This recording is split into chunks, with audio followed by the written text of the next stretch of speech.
E aí, galera, tamo de volta aqui mais uma vez com a Mr. Turing. Eu, Marcelo Noronha, do outro lado, Marco Aleixo e um convidado mega especial de hoje. Que quando a gente fala em Jedi, a gente sempre sabe que tem um mestre desses Jedis. E ele veio aqui conversar com a gente hoje. Professor Anderson Soares, se apresente, por favor. Obrigado, pessoal. É um prazer estar aqui com vocês. Meu nome é Anderson Soares. Eu sou engenheiro de formação. Trabalho com inteligência artificial há muito tempo. E sou também professor da Universidade Federal de Goiás, diretor executivo do Centro de Excelência em Inteligência Artificial, que desenvolveu e desenvolve inúmeros projetos de inovação com empresas dos mais variados segmentos, né? E eu costumo dizer que a nossa missão é transformar dados em produtos, né? Então é um prazer estar aqui com vocês e compartilhar um pouquinho dessa vivência de construção de produtos de inteligência artificial com vocês. Oh, sensacional! Olha o nível que vai ter essa conversa. Marcão, dá aquele boa tarde, bom dia, sei lá que boa noite que a pessoa vai estar vendo. E eu já lanço uma pergunta para você aqui, Marcão. Manda. Como foi o início dessa relação com esse mestre Jedi aqui no grupo todo, DataH, Mr. Turing e tudo mais? A bola com você, Marcão. Ô, rapaz, boa tarde a todos, bom dia, boa noite. Não, olha, o Anderson é tipo a forja, quem passa por lá e sobrevive, sai uma peça rara. E hoje em dia a nossa relação está principalmente ligada a, pelo amor de Deus, Anderson, o que eu faço com isso aqui? E aí ele vai e dar as dicas de possíveis caminhos e tal. Então, uma relação que a gente, no começo, eu era bicho do mato, não sabia nem falar direito, mas desde o começo da DataH, lá em 2016, 2017, não lembro quando começou, que a gente já vem trocando essas ideias, eu pedindo esses conselhos e possíveis caminhos onde eu vou apanhar menos. Ou não, né? Ou não. Isso é legal. Então assim, você não foi aluno do professor, mas você conhece a fama de quem passa por ele, certo? Já vi gente contando relatos. Eu sou de Ribeirão Preto, ele é lá de Goiânia, então, de certa forma, me livrei do processo, mas, querendo ou não, herdei algumas coisas que acontecem no dia a dia, né? Uma correção, é que ele está levando o termo aluno ao sentido restrito da palavra. De fato, ele nunca esteve na sala de aula comigo. Mas se você considerar a relação de mestre e discípulo, ele é um aluno de longa data, como diriam, né? Daquele que sofre e quer sofrer mais, que é mais incrível. Verdade. Já tem uma graduação, se for analisar o tempo em conjunto, né? Isso é verdade. Putz, que legal. Isso é muito bom para a galera que segue aqui o canal da Mr. Turing entender, né? Da onde vem esse conhecimento, da onde vem a nossa mentoria, né? Da onde vem toda essa inovação que a gente traz para dentro da plataforma, né? Dentro do Alan, do nosso assistente corporativo. Porque não é só simplesmente uma coisa vamos fazer, a gente está estruturando de fato aqui uma plataforma, um assistente com tecnologia de ponta, sendo mentorado por um super mestre Jedi, além de outros que incorporam aqui, né, o board aqui da Mr. Turing, né? Mas Anderson, vou direcionar direto mesmo aqui uma pergunta para você, tá? Quando você olha hoje uma startup como o Mr. Turing, a gente está aqui, vamos falar da Mr. Turing, né? Somos uma startup pequena, como o Marcão falou, desde 2016, a gente está aí apanhando, batendo, né? Conquistando alguns clientes e tudo mais. Como é que você enxerga o que a gente tem trazido para o mercado e a capacidade do que a gente ainda vai trazer para o mercado? Perfeito. Eu acho que desde o início, quando eu conheci o propósito, né, da solução do Mr. Turing, eu disse que, de fato, é uma solução que o mercado precisa e o momento tecnológico é adequado, né? Eventualmente, a gente está muito acostumado a pegar o que vem de fora, trocar a embalagem e sair usando. Mas alguns problemas, eles são muito particulares, eles são muito próprios. Quando a gente fala de soluções para linguagem natural, como é o caso do Mr. Turing e do Alan, né? Isso é uma coisa que é fácil de se observar e de se materializar. Por quê? Porque não adianta você tentar pegar uma solução que foi desenvolvida com técnicas para a língua inglesa, por exemplo, e achar que vai ser a mesma coisa que para o português. Nunca funcionou e nunca vai funcionar dessa forma, certo? Então, mas a gente pega lá e customiza para o português. Ok, isso é menos pior, mas ainda assim com uma margem de erro bastante alta, tá? Sem entrar nos detalhes, né, de como que esse problema acontece. Mas, então, tem problemas que eles são muito regionalizados, que a gente chama, tá? Se a gente for entrar na questão das linguagens locais, dos sotaques, das formas regionais, ainda é um desafio ainda maior, tá? Então, quando a gente fala de soluções de linguagem natural, tem problemas que, se nós não resolvermos, ninguém de fora vai resolver por nós. Pelo menos não no nível e no detalhe que a gente precisa como consumidor, tá? Então, eu acho que é uma proposta bastante interessante nesse sentido, para que a gente possa, de fato, aproveitar esse momento tecnológico e gerar os produtos que nós precisamos em termos de sociedade. Sensacional. Eu de fato já experimentei, né, algumas das tecnologias em outras empresas, né, que falam que falar inglês vai ser fácil trazer para o português e assim por diante. E eu confesso que isso de fato não funciona, né? Eu trabalho com processamento de documentos por imagem desde 2001. Então eu passei pelas principais empresas de engines de OCR, né, como Nuance, AB, trabalhei pela Kofax, trabalhei pela BankTech, né? Então eu sempre tive uma dor muito grande, né, que era eu saber o que o cliente precisava e a minha entrega ser limitada a 20%, porque eu só trabalhava dados estruturados, né? Eu não conseguia trabalhar o que vinha para fora. E as empresas, elas fazem muito mais o que não é estruturado do que é estruturado. E se a gente vê, né, a quantidade de dados que é gerado hoje, a maioria deles não são estruturados. Então, quando eu de fato conheci a técnica de processamento de linguagem natural, eu fiquei encantado. E de novo, quando eu conheci o Marcão, a sinergia foi muito grande, né? Porque ele tinha toda a parte técnica na cabeça dele e eu tinha a dor das empresas, né? Então eu falei, Marcão, não é nem oceano azul, cara. Eu vejo isso como um oceano branco. A gente pode pintar da cor que a gente quiser, cara, porque não tem muita gente olhando de fato, né? Não é uma ferramenta de busca, mas eu vou fazer as pessoas acharem a informação que elas precisam. Então isso é muito sensacional, né? Mas eu gostaria que o Marcão contasse um desafio aqui que ele fez, que eu acho que é muito interessante, professor, e depois eu queria que você desse o seu pitaco para falar o porquê dessa diferença que a gente traz ao mercado. Marcão, quando foi a sua ideia de fazer a implementação de visão computacional no nosso fluxo? Eu estava pensando sobre isso. No começo dessa ideia de como resolver esse problema da busca, de encontrar informação, eu estava muito focado no texto. Beleza, o processamento de linguagem natural envolve o texto, ou seja, eu tenho lá um pedacinho de string, que é só eu passar uma rede que resolve o problema. E aí, quando a gente vai para o mundo empresarial, a gente tem um cliente que ele tem uma base de 2008 até 2020. A evolução dos documentos, ela não é só no texto. A estrutura dos documentos evoluíram muito. Hoje os documentos que eles têm, que antigamente era bonitinho, parágrafo tudo alinhadinho, hoje em dia ele é muito mais visual. Então foi quando a gente bateu de frente com essa parede, que olha que foi um baque quando a gente percebeu que se eu focar muito só na linguagem, eu posso perder o visual, que é muito importante. E aí foi olhando para esse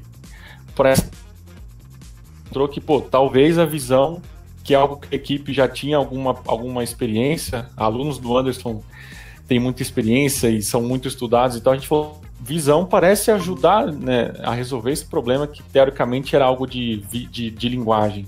E aí a gente começou os testes e realmente deu diferença. A gente consegue comparar agora os dois mundos e ver que a junção foi importante, mas de início não foi muito não foi tão natural assim entender e, sabe, sair da caixinha e ver que era algo muito maior. E Anderson, quando o Marcão chegou para você e falou que ia fazer isso, que ele ia usar a visão computacional, né, no meio do nosso fluxo para olhar o documento como um ser humano, né, para depois fazer a interpretação do texto, o que você achou dessa ideia?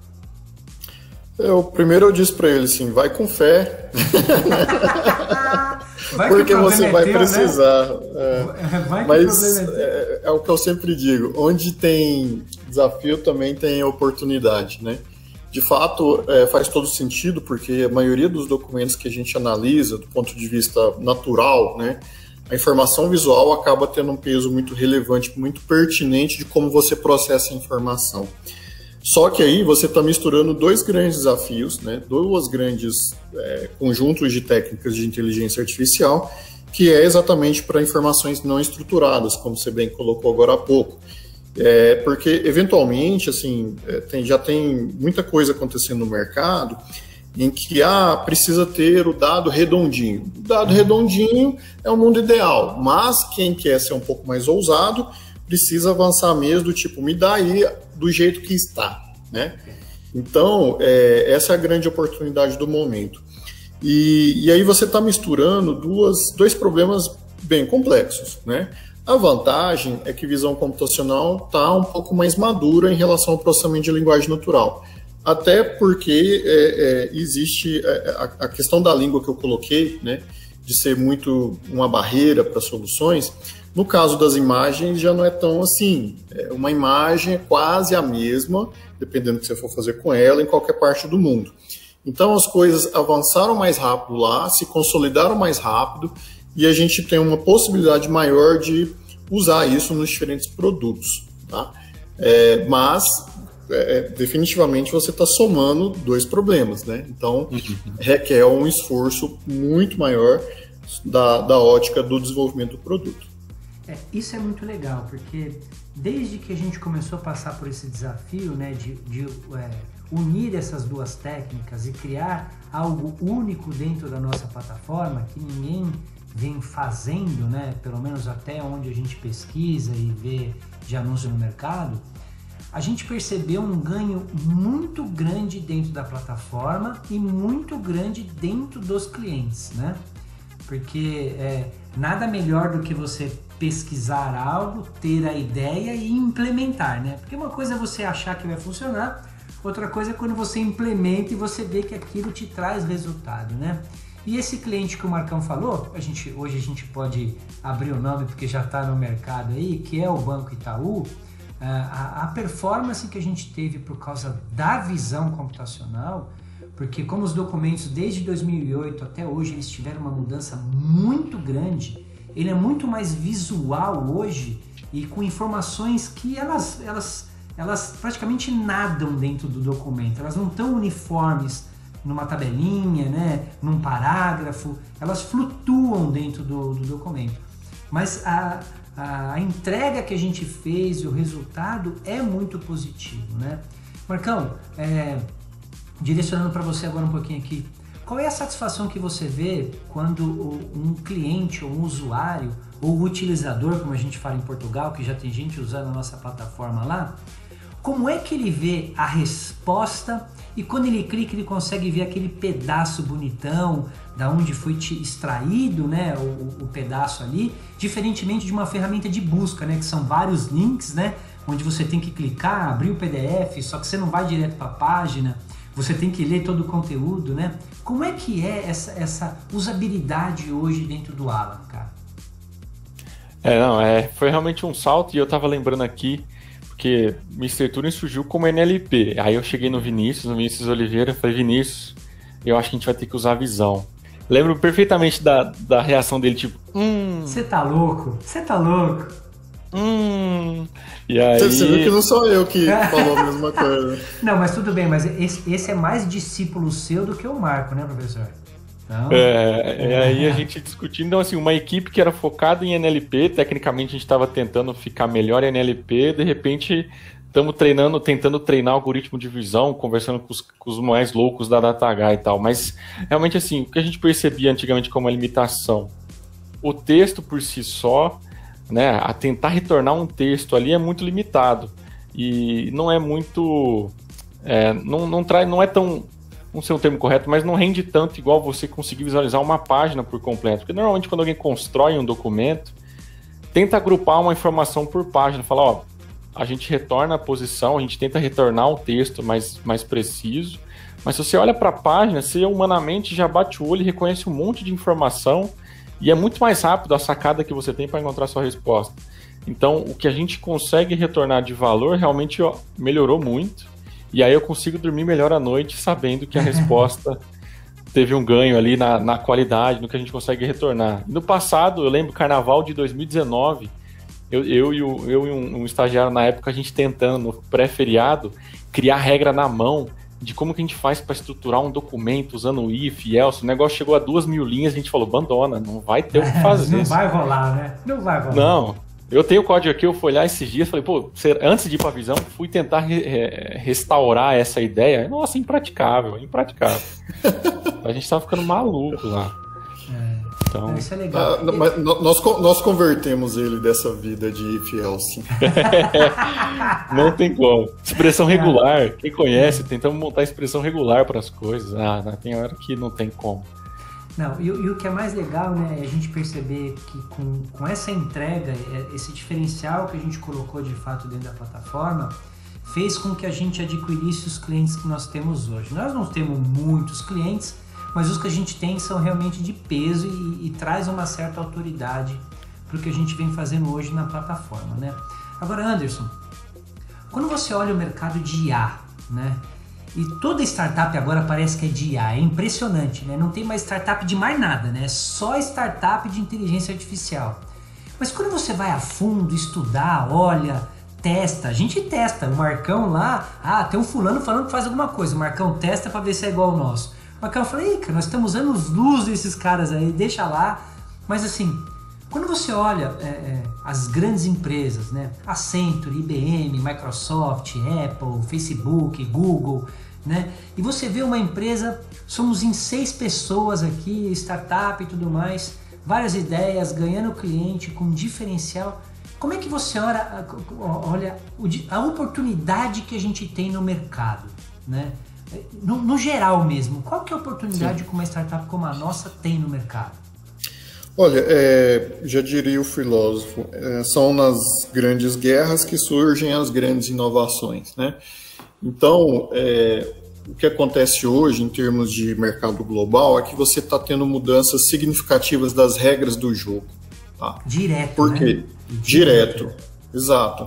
Por quê? Por causa do advento da digitalização. Então, o campo de jogo mudou completamente, ou está mudando, dependendo do setor que você olha, né?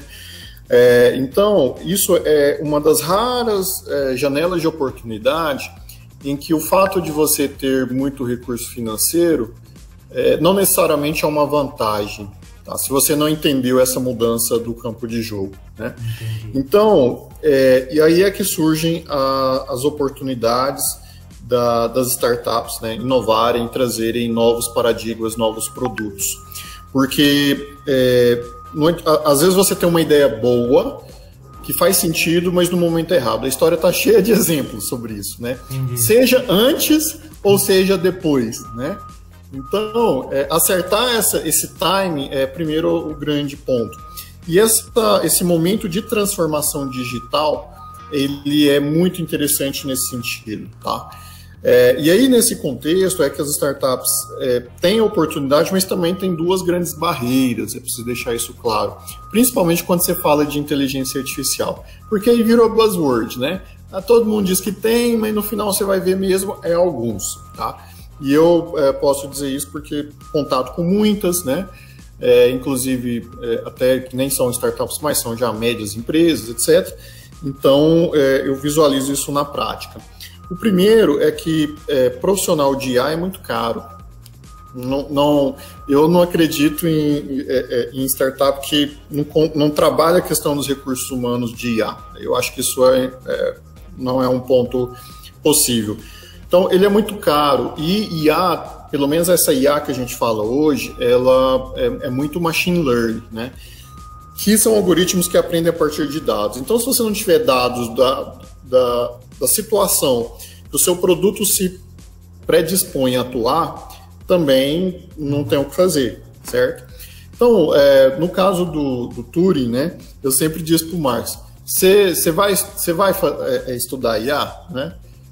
Não tem outro jeito. Ou você pega para aprender, para fazer, ou você tem que ter muito dinheiro de algum investimento para atrair as pessoas. Não existe outro caminho, certo? Então, por isso que eu disse aí que ele ficou aí falando que não é meu aluno e tal, né? Mas, e aí eu tive que lembrar ele de todos os momentos que a gente teve junto, né? E que ele até se desviou um pouco da igreja, que esses infiéis aí, né?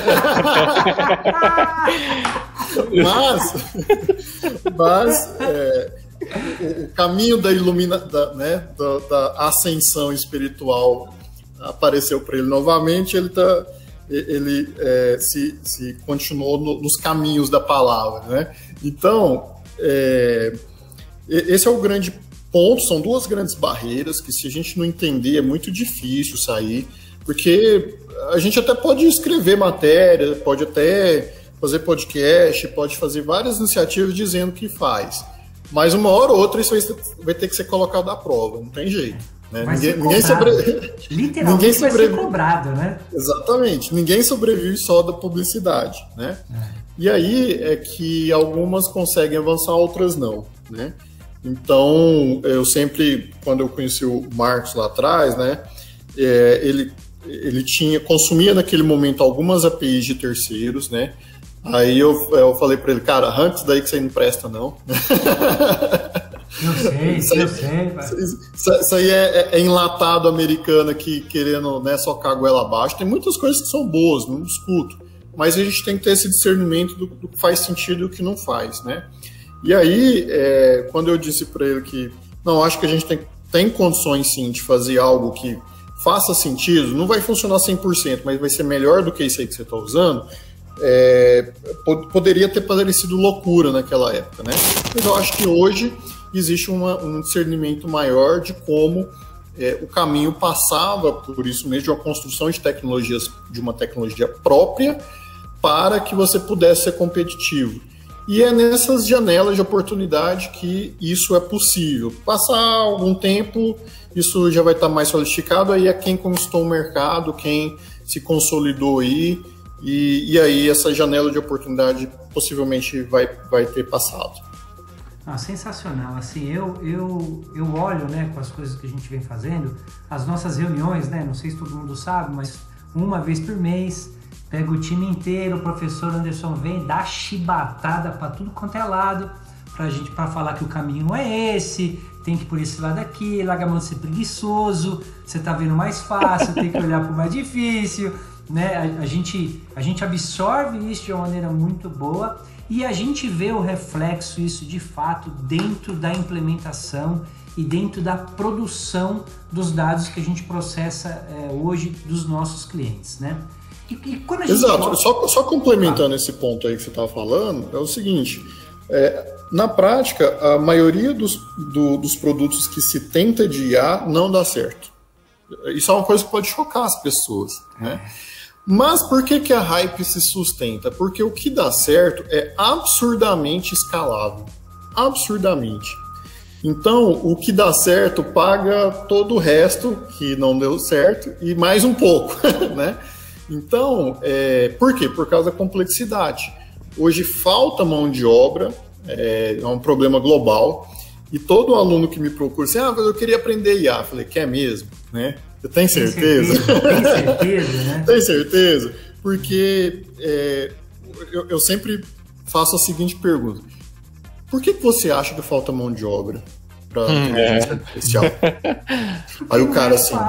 Não é fácil, cara. Aí a maioria fica assim, com cara de paisagem, né? Não sei, professor. Por quê? Eu falei, por quê? Para e pensa, o que é óbvio, né? A complexidade da jornada da formação, né?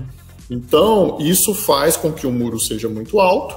Algumas pessoas, como bom brasileiro, que é rápido, barato e para ontem, né? Eu falei, são sorte.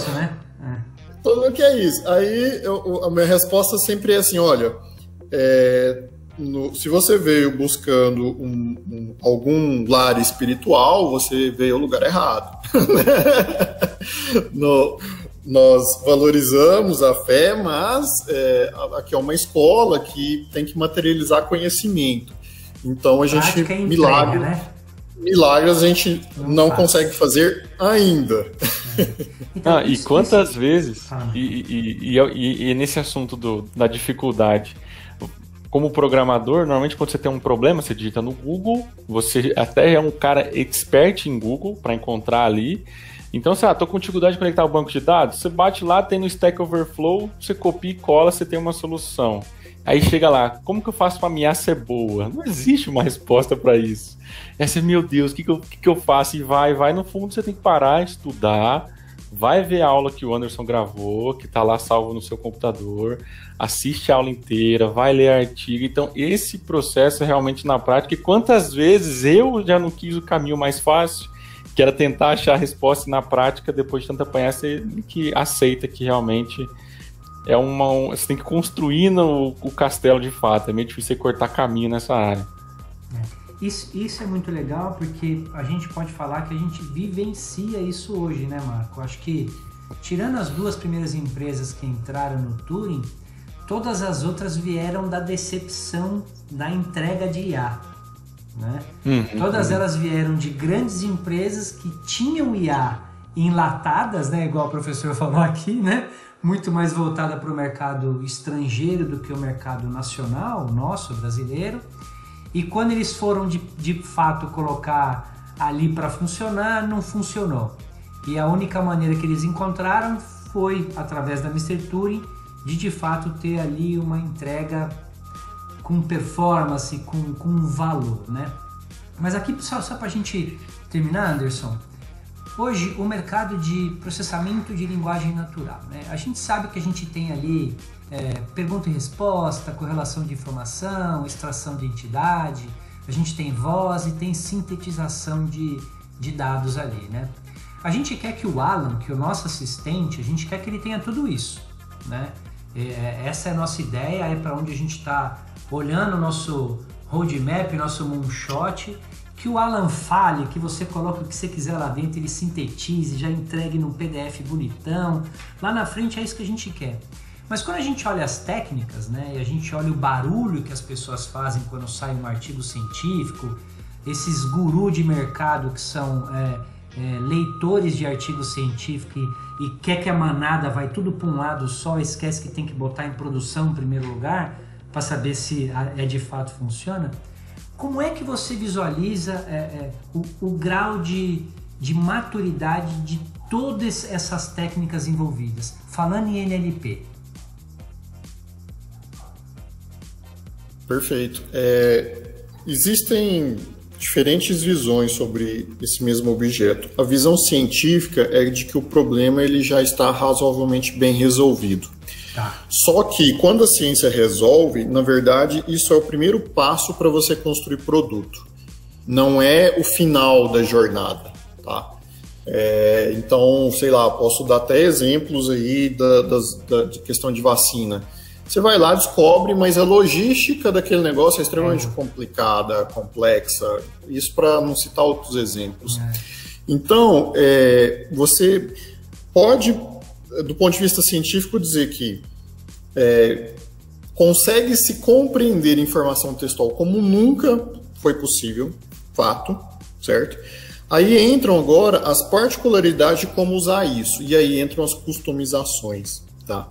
E aí, isso é extremamente desafiador ainda, porque tornar isso produto ainda tem uma jornada de esforço muito grande. Tá?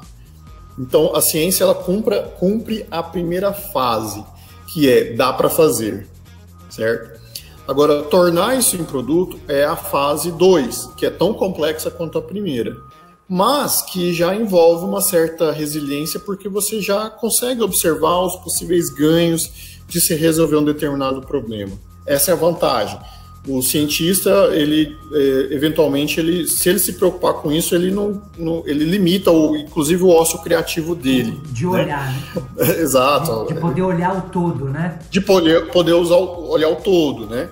Então, você não quer... Por isso que, às vezes, a gente tem um descompasso com a academia, porque você procura academia e o cara acha que aquilo não é um problema. Mas não é um problema para a ciência, mas para usar como produto ainda é um problema, né? Então, e aí tem esse descompasso do diálogo mesmo, né? Então, o momento é muito propício, né, para a gente entender esses avanços científicos e entender o que dá para fazer de produto. É essa a grande oportunidade do momento, tá? Por quê? Porque não é uma informação acessível, não é tão simples entender o que se evoluiu cientificamente naquelas técnicas. E do ponto de vista de escadinha de maturidade, eu diria que visão computacional está muito à frente, tá? Linguagem natural em texto está no médio termo ali dessa maturidade. De voz, a grande avanço que a ciência diz, vamos lá, que dá para fazer, tem só 2 anos. Entendeu? Então está muito precoce ainda as possibilidades, né? Então, vou dar um exemplo muito claro para as pessoas. A gente está falando hoje, por exemplo, de veículo autônomo, né? O veículo autônomo hoje não é porque o Elon Musk resolveu que vai ter veículo autônomo, certo? É porque a ciência, desde em 2012, olhou assim, olha, agora a gente consegue fazer a máquina enxergar bem uma imagem, compreender uma imagem. E aí, isso viabiliza produtos que precisam disso, como um veículo autônomo. Ele precisa enxergar o seu ambiente, ele precisa enxergar que tem uma pessoa andando ali na frente, que tem outro carro ali na frente, tem um carro aqui no lateral. Isso é a tecnologia habilitadora para o veículo autônomo. Não é a única, mas é habilitadora. Então, se a ciência não tivesse evoluído a capacidade da máquina compreender uma informação visual em uma imagem, não adianta ter nada os bilhões do Elon Musk e tudo que ele está colocando de dinheiro. Da mesma forma, a gente não está falando muito dos assistentes pessoais, né? Não é segredo, são marcas comerciais. Todas. Alexa, a Siri, Siri. Isso tudo por causa do avanço das técnicas de processamento de linguagem natural, né? Agora, transformar isso em produto, vários estão fazendo a sua moda e a sua maneira para resolver diferentes problemas. É isso que é o grande desafio do momento. Ah, show de bola. Marcão, para a gente passar a régua aqui, como é que você vê, com a ajuda do professor Anderson, essa aliança que a gente tem com a universidade, com a academia e tudo mais, como é que você vê a Mr. Turing comparada às startups que não enxergam a importância de uma aliança como essa que a gente tem?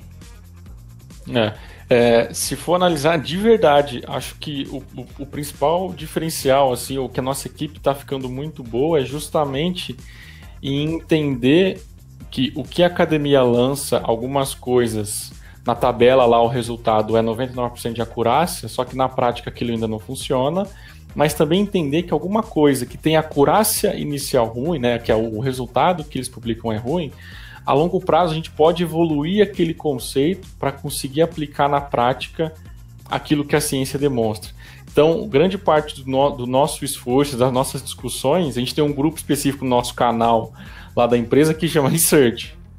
Por dia é 20, 15 links de coisas novas que a gente fica mandando para ficar lendo e ver se surge alguma coisa. Então, se a gente não ficar de olho nisso e realmente acompanhar o que a academia lança, morre, porque você fica para trás. É muita coisa, é todo dia um monte de novidade, uns títulos que o olho brilha de tão bonito que é o título. É isso. E às vezes não é, mas, sabe, se você ficar acompanhando e ir evoluindo junto e testando, realmente você vai criando ali um megazord de áreas da IA que vai conseguir virar um produto que você consegue entregar algo. Então, realmente acompanhar é muito importante, é o passo mais importante de longe.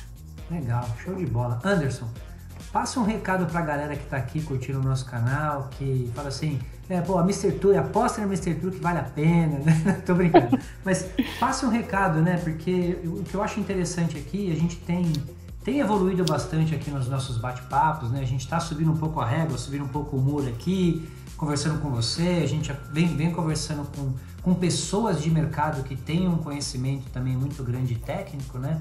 Mas passa um recado final aí para quem é do nosso canal, por favor.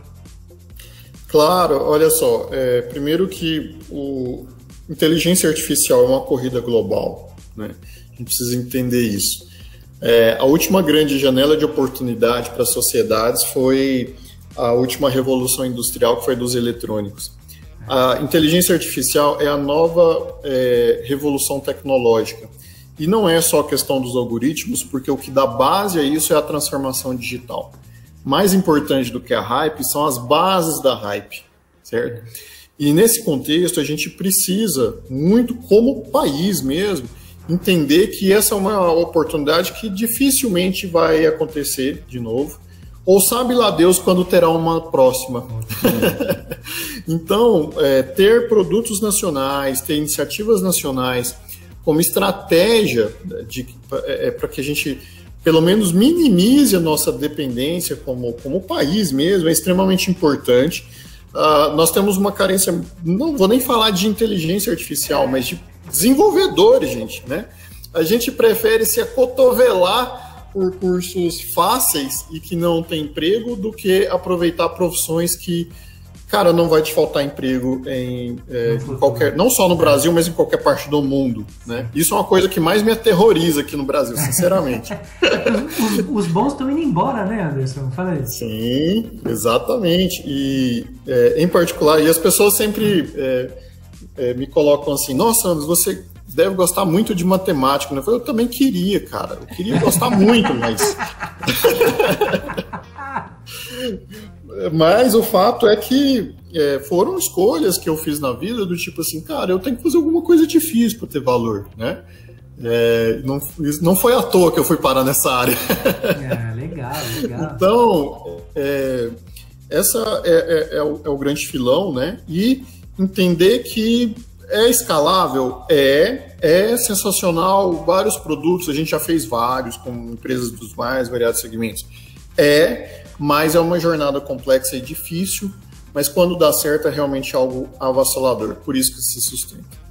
Show de bola. Perfeito. E eu posso garantir que é o que a gente vem fazendo, é o que a gente está lutando, batalhando.